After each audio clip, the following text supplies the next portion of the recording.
Hello guys, I'm Utkarsh Soni from Psit Kanpur. I'm first year undergraduate student there, and today I'll be conversating with Prateek Bajpai. He's one of our top achievers from our college.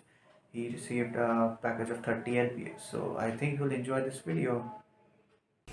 So, hello Prateek Bajpai, how are you doing? How are your day? I'm doing quite well. I just went off a meeting and now I'm talking to you. So yeah, it's been quite a day. I was enjoying my Sunday, but suddenly someone called it that hey, there's a meeting with the officials from the US office. Please join immediately. I had to join right now. Oh, that's So very that's the reason. That's the reason I'm meeting you 16 minutes late. We were supposed to meet at 4 and because we're at 4:16. So yeah. okay. So that's very nice of you. So, what is COMMVAULT all about, and what were you supposed to do there?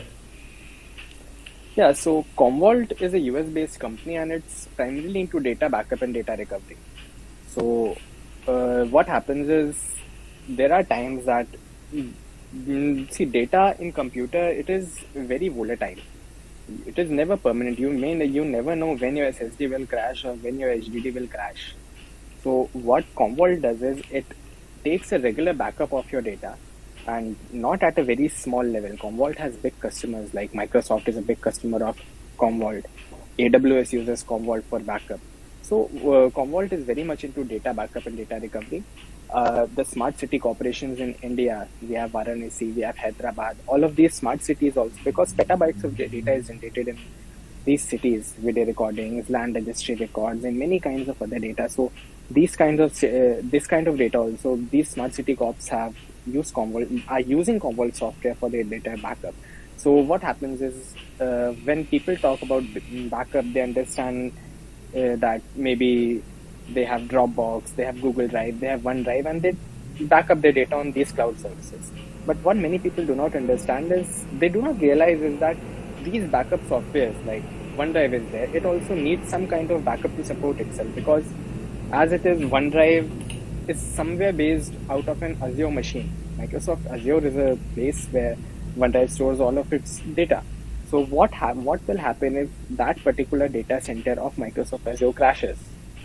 So that data has to go somewhere, and in order for that data's protection, Microsoft uses COMMVAULT in order to back up all the data of OneDrive. So it is a kind of loop. Many people are using OneDrive to back up their data, and Microsoft is using COMMVAULT to back up the data of OneDrive. So that's how the data is protected. And COMMVAULT works extensively in this domain, and it is the biggest player in the market for data backup and data recovery. Uh, as it is, there are two offices primarily for development in India, and that is Hyderabad and Bangalore. We also have an office in Pune. The Bangalore office is huge. We have huge teams working just on this product so that the data backup and data recovery could become more efficient. Because Commvault software is not about just taking the data and copying it into another place. It encrypts that data, it breaks down into small pieces and stores it somewhere very safe. It looks out whether the data is duplicated, so it could save on some storage space and many things. So Commvault software is a quite sophisticated software, I must say that. And regarding my role at Commvault, I am a software development engineer in Commvault. That means I work directly on the product. We also have SDETs, that they're known as software development engineers in test. They have an important role of testing the product. So there may be cases that a new product is being developed, and before releasing it to the market, the test team will take a look at it and do various kinds of tests on it to check if there are any bugs, if the product can handle the load very well, and many other things. So SDET people do that. I'm an SDE, that is a software development engineer, and I work on the snapshot team. So snapshot, you can understand it as I am taking the state of your system and copying it as it is onto a storage array. So that's how you can define a snapshot. A snapshot is like a photograph. So whatever your system was at that given point of time at which I took the snapshot, so I'll take that complete system state along with the files and store it on some storage. So I work on that crucial part of this Commvault system because that is essentially the part where the backup, a kind of backup is taking place, because the software can take many kinds of backups depending upon the user's needs.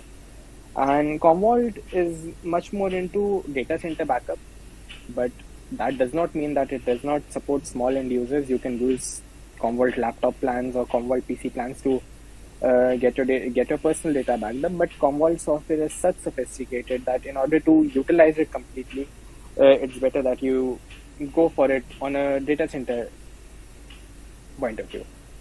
So that's something about what I do at COMMVAULT and what COMMVAULT is all about.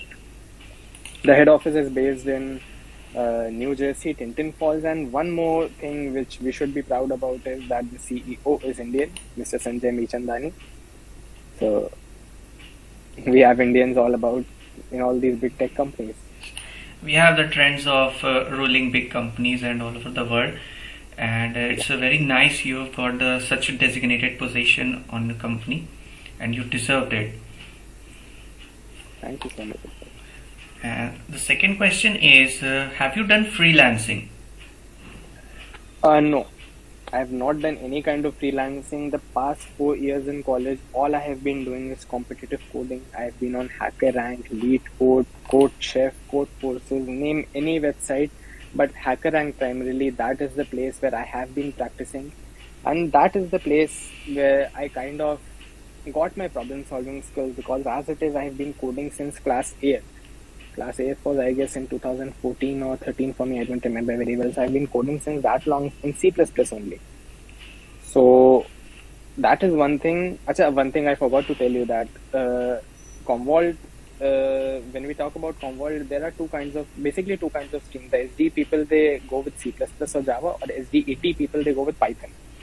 So we have both kinds of options. If someone is very much into Python, so they can go with SDET profile, and if someone is into C++ or Java, they can go with SDE profile.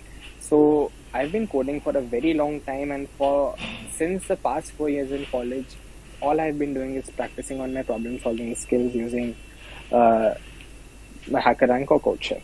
So I have not done any kind of freelancing work.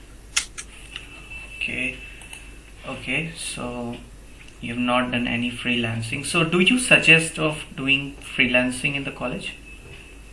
It's completely based upon one's choice. If one can make the time out of from college, then from studies, problem solving practice and everything, then sure, go with freelancing, because it is the best way to grow. If you are successful, maybe you don't even need a job. Mm-hmm. So it's completely based upon one's choice. I would definitely suggest it, given that you can provide full justice to freelancing work, as well as your college, your personal life, your family, your friends, and of course you have to own up your problem solving skills on some platform. Otherwise, the trend is that the companies, they are going with very high quality interviews. So you have to be very sharp in problem solving, and if you are doing freelancing work and still you're not confident with the basic data structures and algorithms, then it won't pay off. It's completely upon you if the person can make up the time for it, because everything in life deserves justice. Okay. So that's all about it. Okay. How was your off-campus placement experience? So, and did you expect such a magic to happen? Okay, now this is one thing which people don't know, that it was not completely off campus. Okay. This thing was partially on campus, because the listing came out through Pranveer Singh Institute of Technology's job inbox. Mm-hmm. We have Avleen Kaur ma'am. She's in the CR department, and she's the one who brought the company to the campus. Mm-hmm. And I guess the company has been coming for last 2 or 3 years, but I guess no one could make it until now. So it was an on-campus drive, but it was a pool drive. So along with me, I had people from various NITs and IITs also sitting along with me. So the experience was, it was mind-blowing, because first of all, we had a screening test. Before that, we had a resume shortlisting, because as soon as the company came in, everyone applied for it. We had 2 posts. We had SDE post, software development engineer, and SDET post, software development engineer and test. Both of them were there. Python people applied to SDET, Java and C++ people applied to SDE. And out of everyone who applied, I guess 12 or 13 people were shortlisted for the test based on their resumes. And the test was, it was a two-part test, and it was something like which we have never experienced, because whenever you give online tests of various companies, what happens is they ask you for the webcam, for your webcam access, and they monitor you from the front. What Commvault did was they had us keep a phone 2 feet away at the side also, in order to check that we are not using any parallel screen. So we that was a two-part test, and we had double invigilation, one from the webcam and one from our mobile on the side. And the two-part test comprises of two. Like, you have to choose a day before that what language you have to code in, because the language which you will choose, either C++ or Java, you'll have to continue with that language until the end of the interview. Like, this was the test. After this, there will be 2 or 3 interviews. You'll have to continue with that language until the last point. So you have to choose very carefully. So I chose C++. Being a non-IITian from a tier 3 college, how did you manage to get a placement which even IITians are even dreaming of? I guess I'll tell you a story regarding this thing. Okay. Because on the day of the interview, 3rd of September was my interview for this COMMVAULT. And when I was sitting for the interview, a day before the interview rather, I was checking the mail which I received, because the interview was supposed to go for the complete day. It was a very long interview. And I was checking the mails, and I was seeing IIT Delhi people, IIT Goa people, BITS Pilani people, and everyone had received these emails along with me, and I had Tanish from PSIT as well. So both of us were there, and I saw IIT people, NIT people, and I was going like, I can't make it, because these are huge people. They are studying quality things from a long time. I was quite scared of it, and only two other people were there. They were from UPES Dehradun, and rest all the people in the pool drive, they were from IITs or NITs or BITS. And this, I'll tell you something about the COMMVAULT interview pattern. What they do is they make you log into their VMs at 8 in the morning. And after logging into the VM, they'll give you a huge problem statement. So in the problem statement which I got, I had to design a file system. A system which can maintain the file, which can create files, modify files, delete files, as well as maintain multiple versions of the same file and do point-in-time recovery. In case any file is gone, I have to go to the particular version and retrieve it. So this was the big problem statement that they gave us. And what COMMVAULT will do in this long interview, it goes for 7 or 8 hours.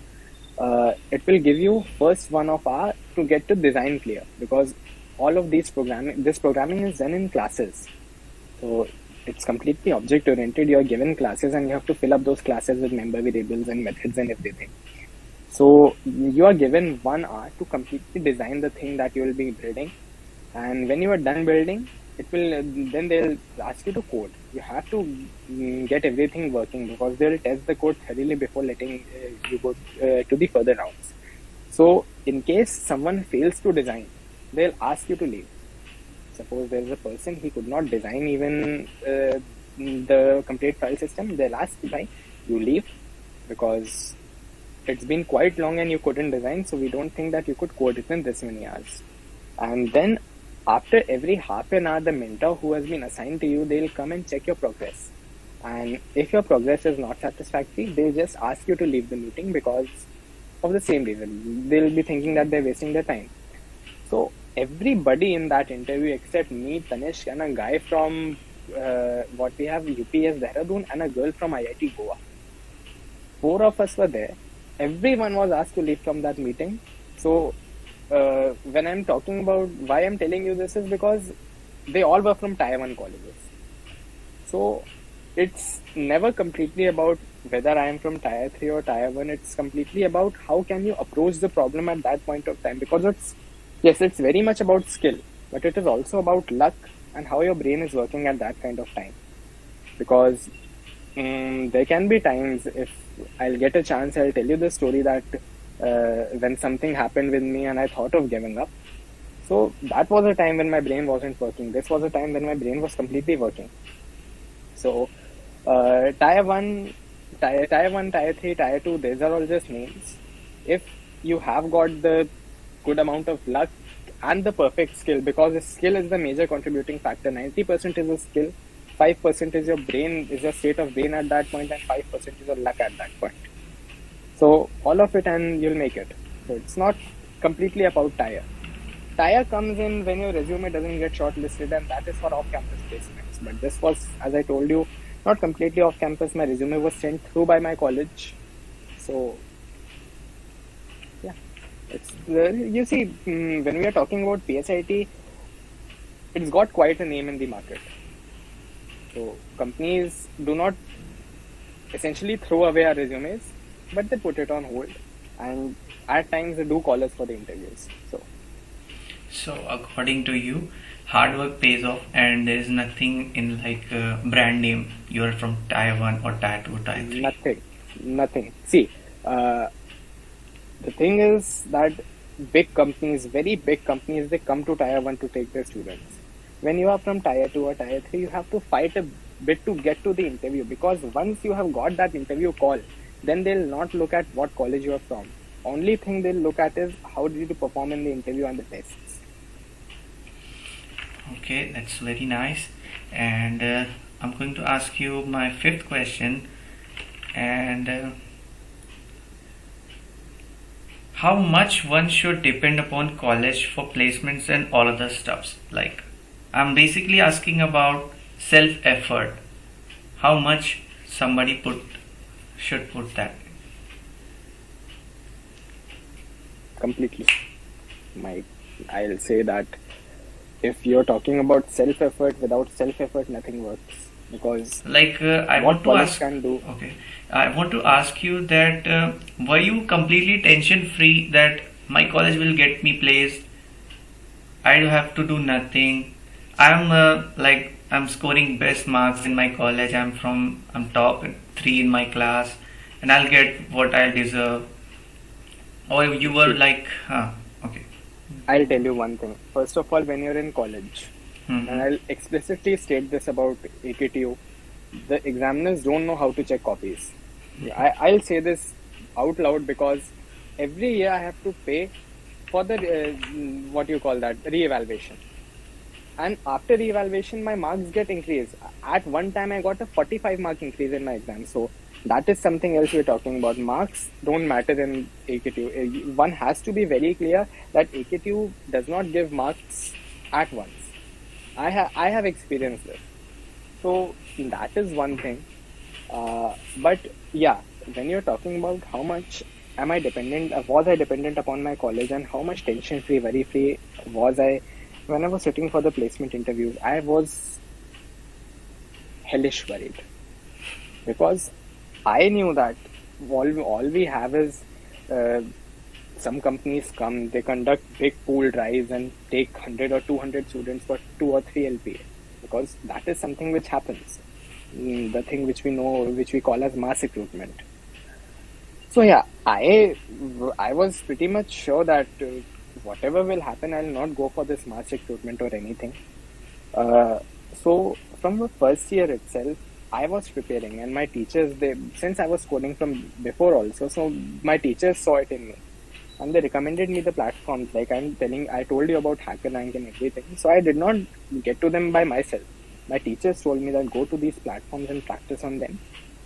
You have to be very much confident about data structures and algorithms in order to go through the interviews of these big companies.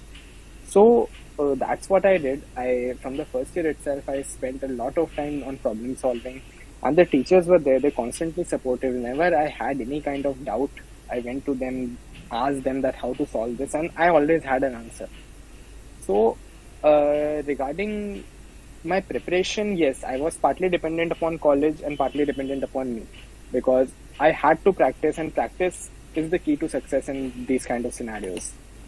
Yeah, regarding the placement part, I had no clue that this company, like the CR department, could bring such company into the college. So I had some placement offers. I had a 10 LPA placement offer from JTG. I had 8 LPA from Infosys and Acolyte. I had 7.5 LPA from Capgemini, and 2 or 3 5 LP offers. But I had no clue that this company could come into the college and everything would work out this well. So yeah, college did play a big role, but I was worried that I had no clue that what was going to happen. So yeah, How did you took personality development seriously? And do you have any pro tips for that? I did not get into any kind of personality development and things. I did not have any time, to be very honest, because when you are into owning your problem solving skills, you do not get time for anything else like this. Because as it is, when you are doing problem solving, you at the very same time are building up a different kind of personality for yourself, because a time comes when everything you can get stuck on a problem. Not everyone is a genius and can solve problems by looking at it once. So this is something which happens, that when you're solving problems, you're looking at them and something just gets stuck. So whenever you get off your system, that problem will still go on in your head. It will keep on revolving. Your head will keep on revolving around the problem until and unless you find a solution. So that is a kind of personality. If no, many people are confused about the concept of personality, that what personality actually is. For me, personality is your way of thinking and your way of living. So way of living, I live a decent way. I live in a decent way. So that is something else. And the other part coming about way of thinking, it's all about when you are into problem solving and your brain gets into this kind of mode, that whenever till a problem is not solved, your brain will keep on revolving around the same thing, that how to solve this, what are the different ways of solving it. So that is something you should incur in your personality. And other things like getting enrolled into several personality development programs and all this, that doesn't pay off very well. So all you need to do is just sharpen up your skills and personality will come along with it. That does not mean that you go for an unhealthy way of lifestyle. Go out for walks in the mornings, run, practice, do yoga, enjoy time with your friend and family, because as it is, these 4 years in college, they are all you have got with your friends. And the serious truth is even the family, because after the college you'll start working, and then you'll get into a job, 9 to 5 job. You won't get much time with your family too, because these are the 4 years you can enjoy with everyone, for yourself, your family, and your friends. So this is just the way of life I'm talking about, not anything specific like personality development. And no, nothing. Okay, so it's a myth that the people talks about that you need to get your personality developed. You need to know how to like किसी कुछ buttering करना. Now, never do that. Does not pay off, doesn't pay off ever, because you may butter someone, and what will happen is they might at first get impressed with you, but when you fail to deliver, that thing will come back at you at full force. And maybe at twice the speed at which you did the buttering, because then people have very high hopes of you, that yes, you did buttering and then you are up at that level and then you cannot deliver. So that thing won't be good.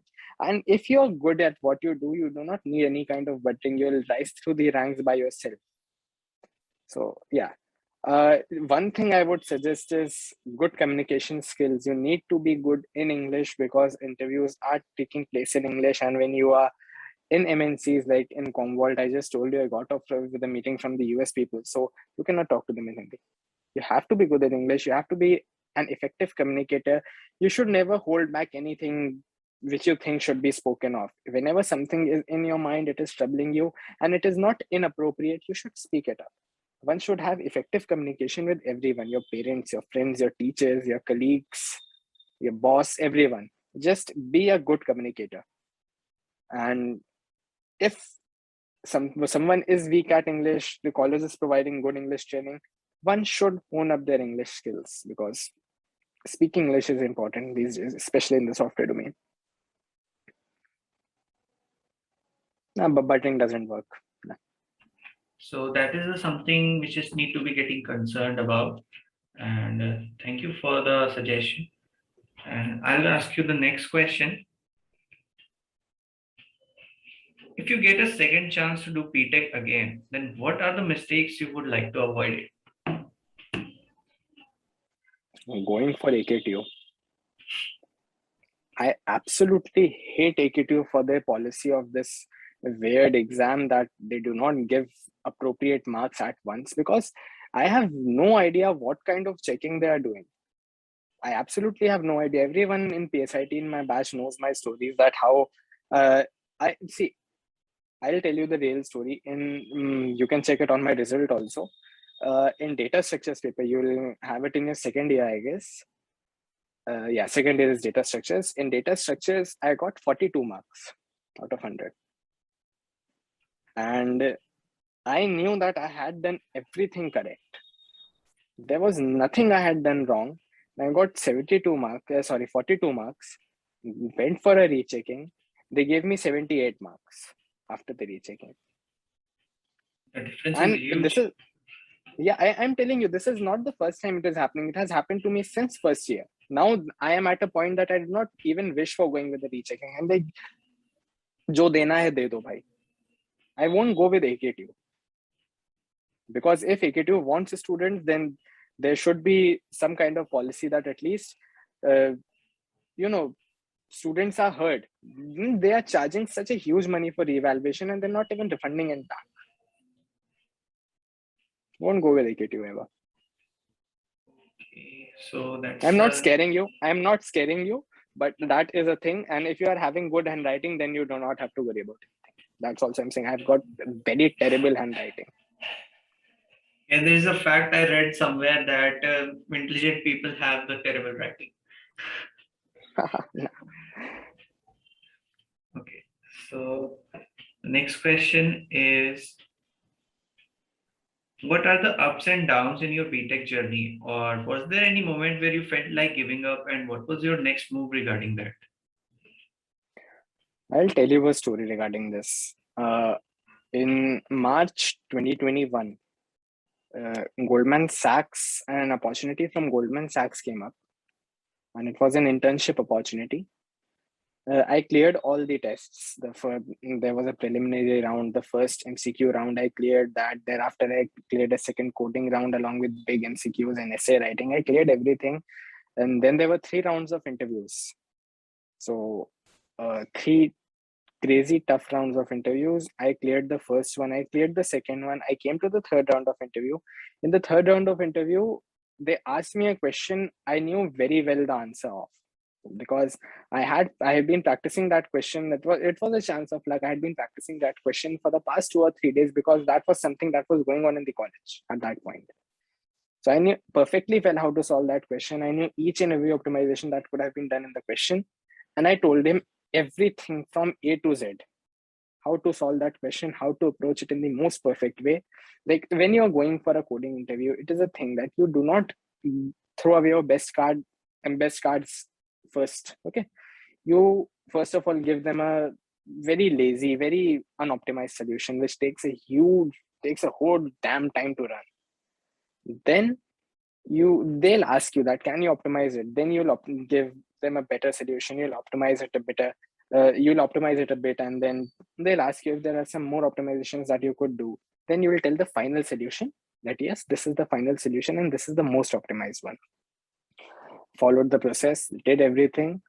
After a month, I got the email that I'm not making it to. I have not made it from that interview, and I had no reason why, because I did everything perfectly. I told my teachers what answers I gave, and they were also quite impressed because that is something that had to be done.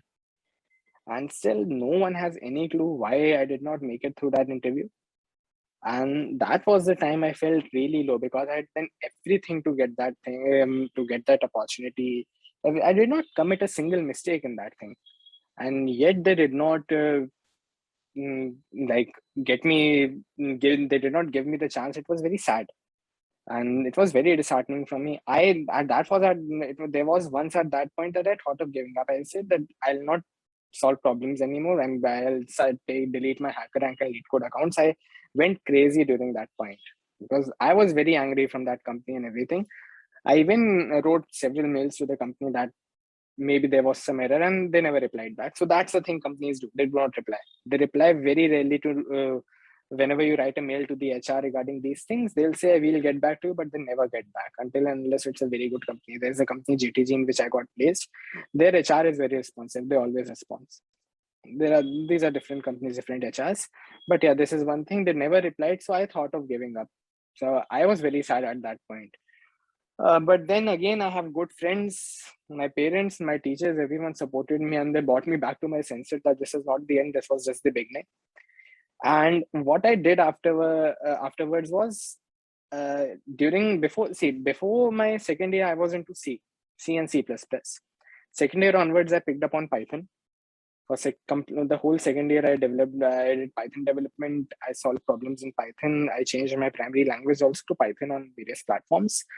Then came third year. In third year, in March 2021, this thing happened. And before that, I was completely upon Python. In March itself, I started C++. Now, this is completely irrelevant, but I thought that I should give C++ a try because as I had heard and I've also experienced it, that C++ is a fast language. So at times it gives you advantages in coding rounds. And also I thought that maybe, it's a time of setback. So maybe try something new.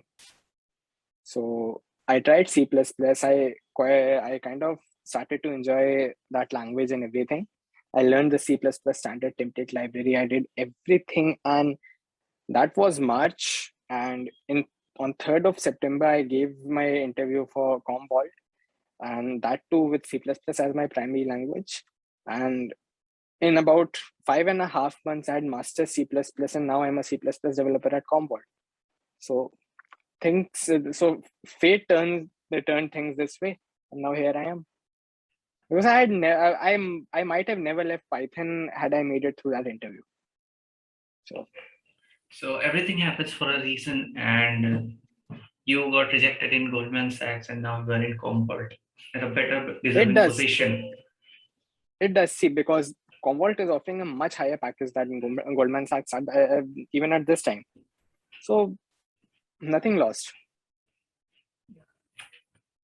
So very well. And the next question is a pro tip for freshers so that we can also achieve such great goals.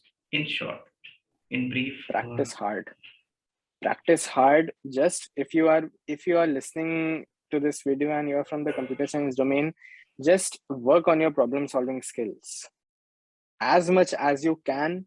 Just make an account on HackerRank if you do not have one. Start practicing. Choose your languages very carefully. Choose Python and then choose one language, either C++ or Java.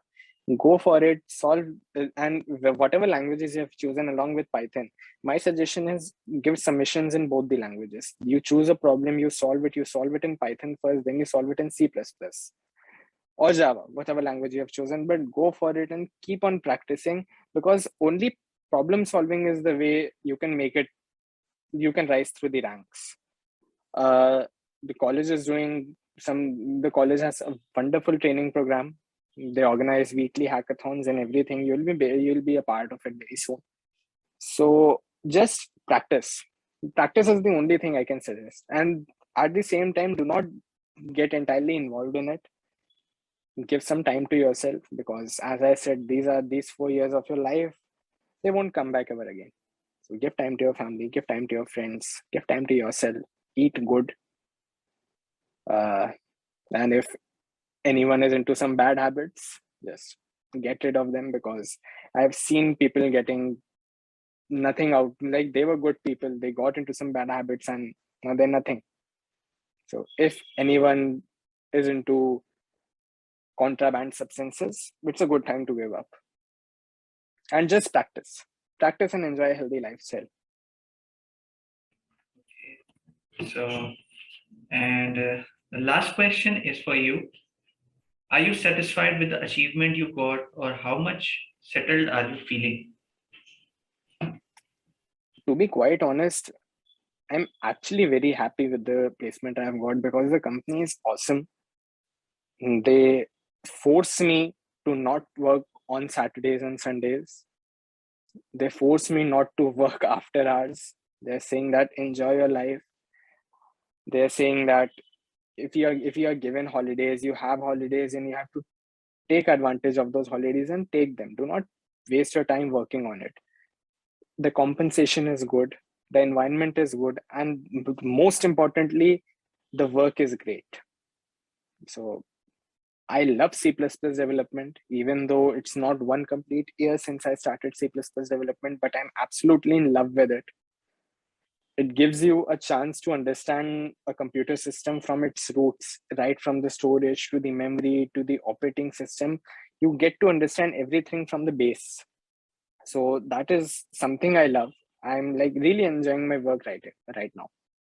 So I'm quite satisfied. But as it is before that, I was satisfied when I got my job in Josh Technology Group also for 10 LPA. So So I'm done with my questions. Something you want to say, something I missed, you want to include, you can go on. nah, the session was quite good, but all I'll suggest again, anyone who is watching this video, if they are from computer science background, just never stop practicing and never give up, because you might hit a pebble or so in your course of completing your graduation, but that does not mean you need to give up. Just come back with full force and you'll make it. Just devote yourself to problem solving. That's all I'll say. Prateek Bajpai, for your time. You devoted such a time and you helped us. Keep helping us like this. Anyone who wants to reach out to me, they can reach to me on LinkedIn. I'm always available there. So that's all I'll say. Thank you, Prateek Bajpai. It was a very nice session talking to you, and I hope anybody watching this video, this session would have been proved fruitful for you. Thank you.